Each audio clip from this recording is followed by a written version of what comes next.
Hello, everyone. Welcome to Cyber Inspiration Podcast. My name is Evgeny.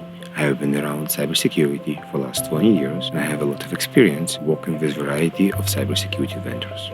My main work is vendor consulting and cybersecurity advisory for companies. As part of my passion in technology and cyber, I've been intrigued to learn how a company starts. I started the podcast to understand the thinking process and what motivated people to start their own company. This podcast is affiliated with Security Architecture Podcast.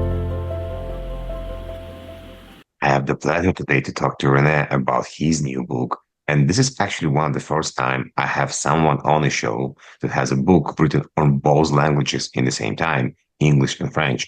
And I'm always happy to have a fellow Canadian on the show as well. René, please tell me about yourself and please tell me about the book. First and foremost, thanks for having me on the show. It's a great honor. My name is René-Sylvain Bédard. I'm the founder of Indominus Managed Security. I've been an IT architect for most of the 30 past years.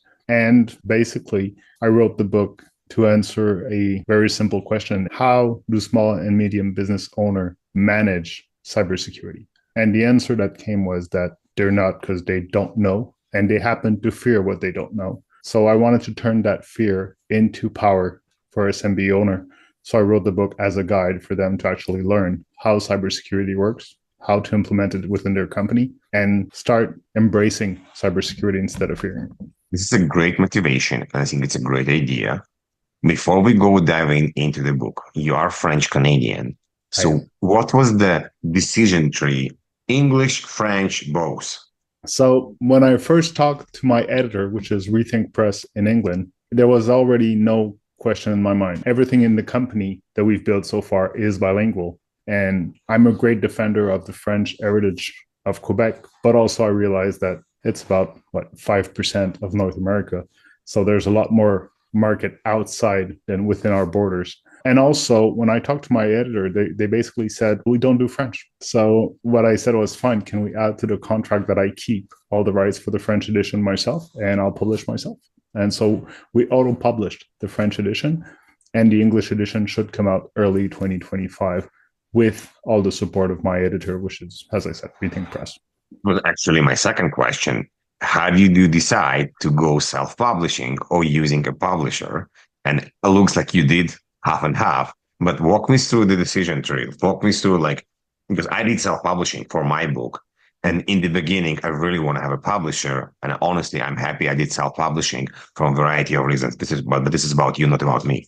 In our case, when we first talked to the publisher, there was this great package which we actually wanted to take, which allowed us to have a PR firm support us, being able to enter those bestseller market and so on and so forth, which I knew I couldn't reproduce by myself. The fact that they wouldn't publish in French kind of pushed me towards the self-publishing. And so basically, I did the same thing I've done throughout my career, which is I started reading about it, understanding how it worked, understanding how the print on demand process worked, and so on and so forth.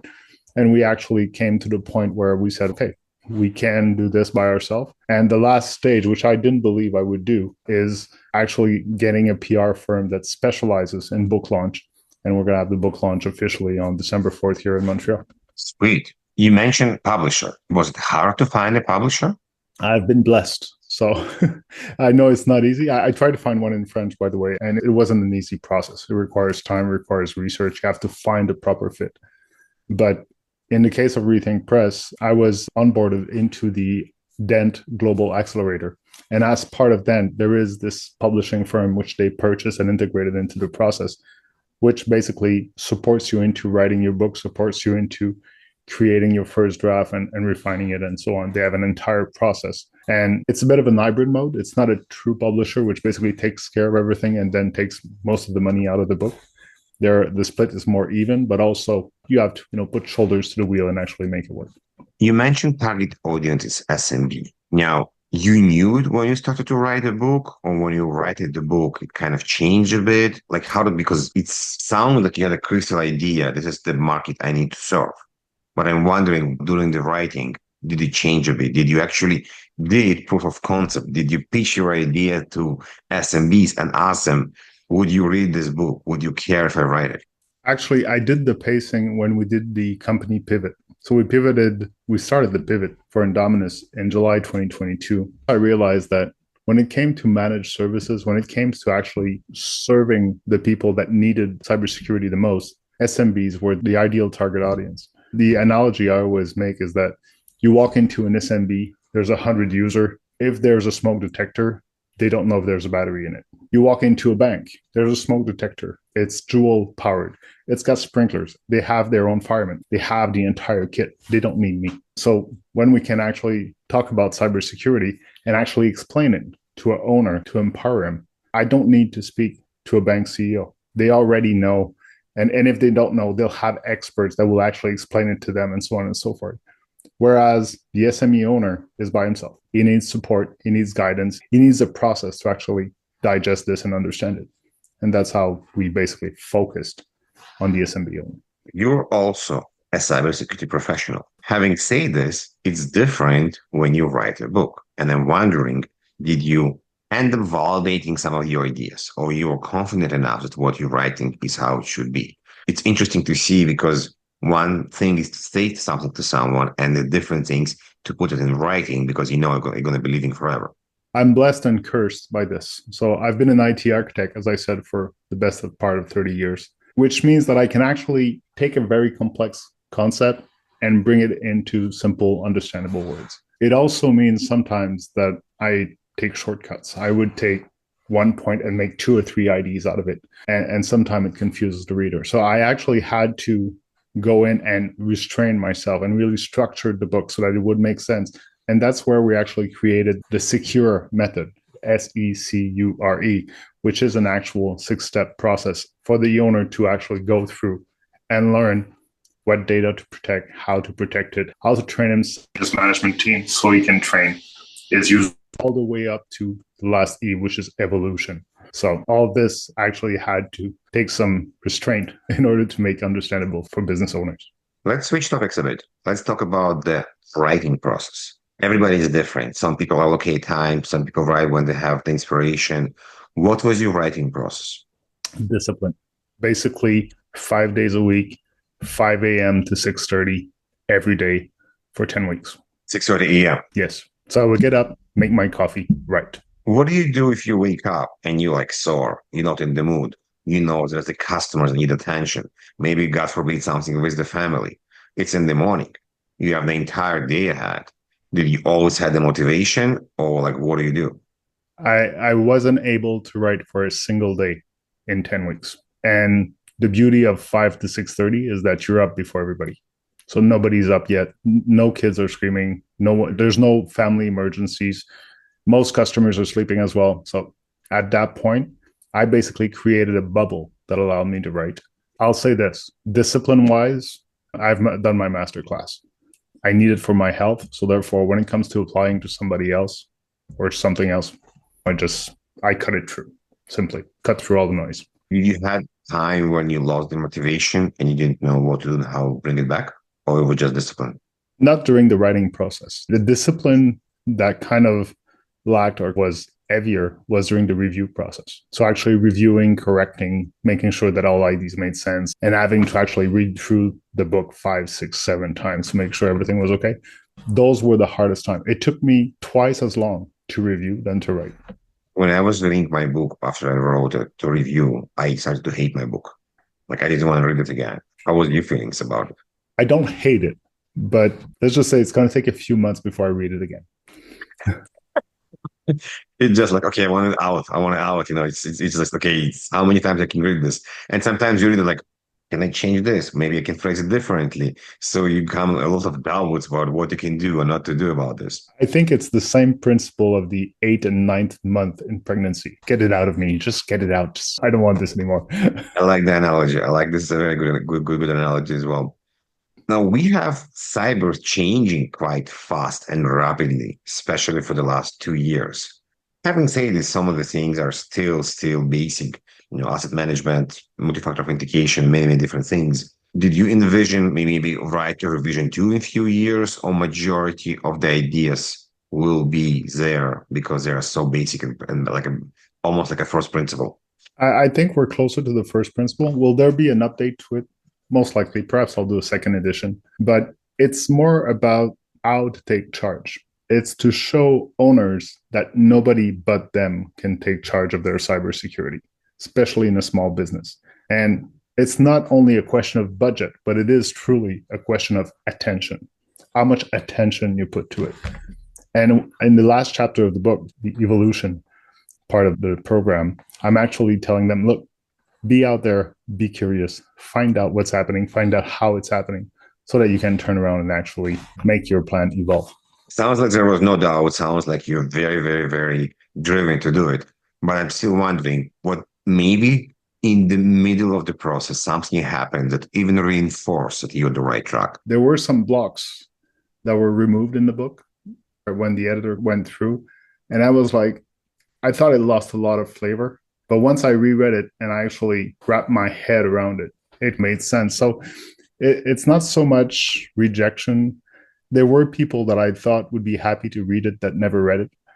I asked them to be beta testers, and that kind of, it doesn't break the spirit. It just kind of, okay, I didn't think that. I thought they would be happy to read it. I also had a friend come in and actually make a very hard review of it. And I went, okay, so I need to turn around and actually fix this, fix that. But I think it's part of the creation process. Any artist, any creator, anybody that builds a house or anything, it's great when people are throwing flowers at you. Sometimes the other part of that pot comes along, and you need to be able to take it as well. It's not blue skies and rainbows. It never is. Agree. If you can go back, what kind of advice you will give to yourself before writing the book? Maybe do something differently. Advices to my younger self. I would say do this earlier in life. It would be the first advice, as the content was there. The content was there at multiple stages. I could have written a book 10 years ago about simplifying architectures, 5 years ago about how to be a Microsoft partner and how to have success with Microsoft. There's many books in me. And I heard something lately, an author that says, I don't want to die with music still in me. And that's where I'm going with this. Is I don't want to die having experienced all these things and not being able to share them with the world. Very good analogy. I like this. You mentioned about the publisher and about the French edition. If you can go back, would you still go with the same publisher, or maybe you'll find somebody that can do both French and English? I'm wondering, or maybe you do self-publishing. I think the self-publishing experience was powerful and it was worth it. So I would probably go the same way. Work-life balance. Sounds you were very, very organized. Did it affect work-life balance for you, or it was fine? I actually took it outside of work-life balance. When I said 5 a.m. to 6:30, that was the slot in my agenda that wouldn't affect anybody. Wouldn't affect the kids, wouldn't affect the wife, wouldn't affect the work.